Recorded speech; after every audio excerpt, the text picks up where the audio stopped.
হরে কৃষ্ণ। আপনাদের সবাইকে দুর্গাপূজার শুভেচ্ছা ও অভিনন্দন।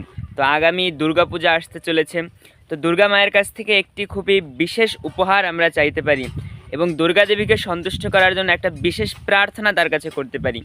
তো সেই প্রার্থনাটা কি? সেই প্রার্থনাটা হচ্ছে আমরা দুর্গা দেবীর কাছে কৃষ্ণ ভক্তি প্রার্থনা করতে পারি এবং দুর্গা দেবীকে বলতে পারি, হে দেবী, আপনি তো মায়ার দেবী, কৃপা করুন আমরা যেন মায়া থেকে মুক্ত হয়ে ভগবান শ্রীকৃষ্ণের পাদপদ্মে পৌঁছাতে পারি।